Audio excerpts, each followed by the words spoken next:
بسم اللہ الرحمن الرحیم۔ لرن درس نظام آن لائن میں ایک مرتبہ پھر آپ کی بارگاہ میں حاضر ہیں۔ اس سے پہلے آپ نے ہفتہ اقسام کے متعلق سیکھا تھا کہ ہفتہ اقسام کی تعریفات کیا ہیں اور ان کے پہچاننے کا طریقہ کیا ہے۔ کتاب میزان و صرف کے اندر مصنف نے ہفتہ اقسام کے بیان کے بعد ایک تنبیہ کو بیان کیا ہے، اور آج کے لیکچر میں ہم اس تنبیہ کے بارے میں پڑھیں گے کہ مصنف میزان و صرف کے مصنف نے ہفتہ اقسام کے بعد کس چیز کے متعلق وضاحت فرمائی ہے۔ تو میزان و صرف کے مصنف فرماتے ہیں کہ الف اگرچہ حرف علت ہے، لیکن معطل کے اندر الف جو ہے وہ بذات خود واقع نہیں ہوتا۔ ہفتہ اقسام کے اندر ہم نے یہ پڑھا تھا کہ اگر فا عین اور لام کلمہ کے مقابلے میں واو الف اور یا میں سے کوئی حرف آ جائے تو وہ کلمہ صحیح نہیں رہتا، بلکہ وہ یا تو مثال بن جاتا ہے، یا ناقص بن جاتا ہے، یا اجوف بن جاتا ہے، اور یا محموز بن جاتا ہے۔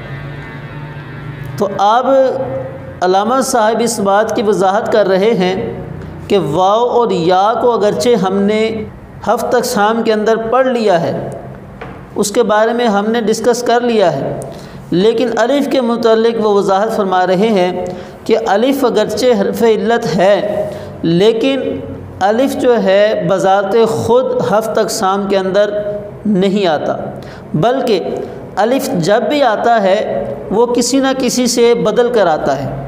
یعنی الف جو ہے وہ اپنی اصل حالت میں نہیں ہوتا، کسی دوسرے حرف سے بدل کر جو ہے وہ الف آیا ہوتا ہے۔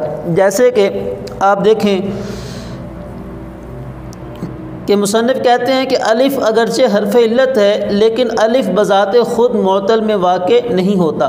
اگر الف معطل میں واقع ہو تو وہ واو یا یا سے بدل کر واقع ہوگا، جیسے قال اور دعا۔ قال اور دعا، قال اصل میں کیا تھا؟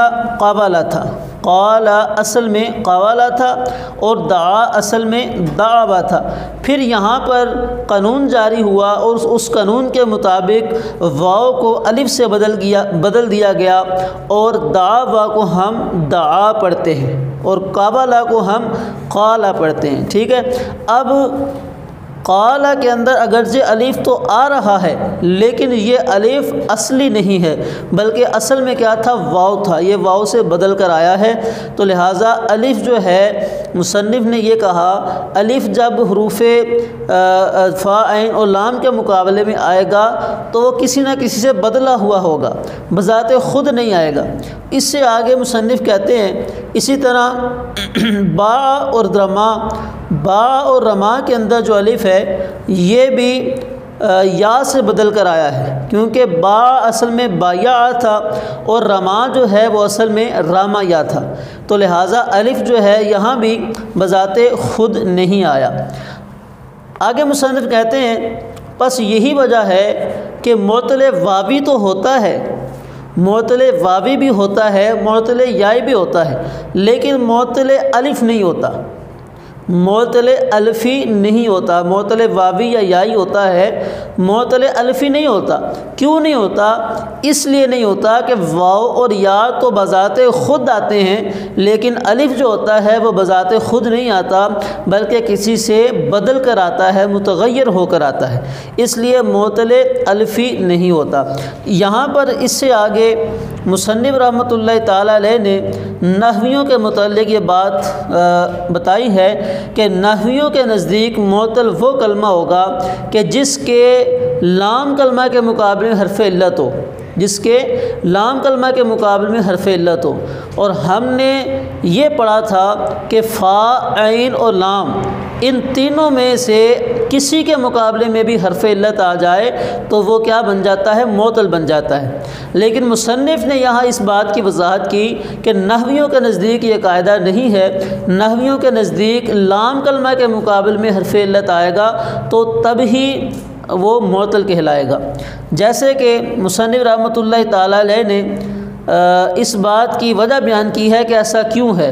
تو مصنف کہتے ہیں کیونکہ نحوی جو ہیں وہ کلمے کی ظاہری حالت کو دیکھتے ہیں، نحوی کلمے کی ظاہری حالت کو دیکھتے ہیں، اگرچہ اصل میں واو یا یا ہو تو نحوی اس بات کا خیال نہیں کرتے کہ اصل میں کیا ہے، وہ صرف ظاہری حالت کو دیکھتے ہیں کہ اگر ظاہر میں الف ہے تو وہ کیا کرتے ہیں، اس کو معطل الفی کہہ دیتے ہیں۔ جیسے کہ یخشا، یخشا جو ہے یہ اصل میں یخشایو تھا، یخشا یہ اصل میں اصل میں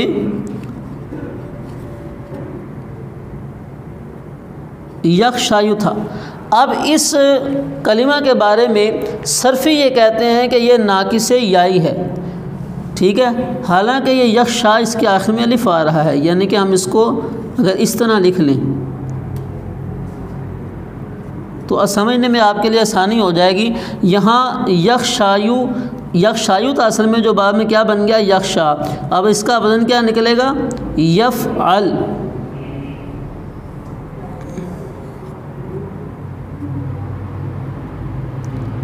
کیونکہ یہ الف ساکن ہے تو اس لیے لام کلمہ بھی ساکن ہے۔ اب لام کے مقابلے میں الف آ رہا ہے، لام کے مقابلے میں الف آ رہا ہے، تو اب نحوی جو ہے وہ یخشا کو معطل الفی کہہ دیتے ہیں، کیونکہ ان کے نزدیک لام کلمہ کے مقابلے میں حرف علت آ جائے تو وہ معطل ہوتا ہے، اور پھر معطل وہ ظاہری حالت کو دیکھتے ہیں اور ظاہری طور پر الف آ رہا ہے، لہذا نحوی جو ہیں اس کو معطل الفی قرار دے دیتے ہیں۔ اور صرفی جو ہیں وہ کیا کہتے ہیں، یخشا، وہ اس کی اصل کو دیکھتے ہیں کہ یخشا جو تھا یہ اصل میں یخشایو تھا، اور وہ کہتے ہیں کہ الف جو ہے یہ اصل میں تھا ہی نہیں، اس کی بذات خود حیثیت ہی نہیں ہے، یہ تو پہلے یا تھا، تو وہ اصلی حالت کا اعتبار کرتے ہوئے یخشا کو یخشایو جو اصل میں ہے اس کو ناقص یائی قرار دیتے ہیں، اور اسی کا مصنف نے یہاں پر ذکر کیا ہے۔ نیز مصنف یہ کہتے ہیں کہ اس ساری بات کا نچوڑ یہ نکلا کہ نحویوں کے نزدیک محموز، مثال واوی، مثال یائی، اجوف واوی، اجوف یائی، مضاف ثلاثی اور مضاف رباعی، یہ تمام چیزیں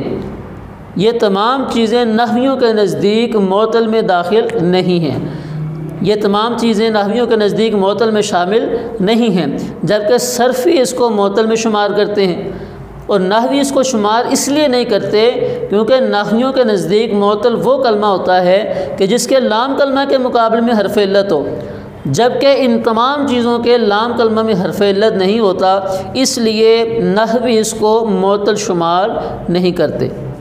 امید کرتا ہوں کہ آپ کو آج کا سبق اچھے طریقے سے سمجھ میں آ چکا ہوگا۔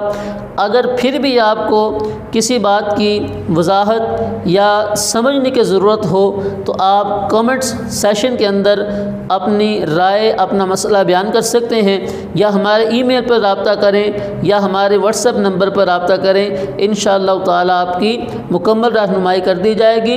اسی کے ساتھ ساتھ ہمارا یہ چینل بھی آپ اس کو بھی ضرور سبسکرائب کریں تاکہ ہماری ہر آنے والی ویڈیو آپ تک پہنچتی رہے اور یہ علم دین کا سلسلہ جاری و ساری رہے۔ انشاءاللہ تعالی اس سے اگلے سبق کے ساتھ دوبارہ آپ کی بارگاہ میں حاضر ہوں گے۔ اس وقت تک کے لیے اجازت دیجیے۔ السلام علیکم ورحمۃ اللہ وبرکاتہ۔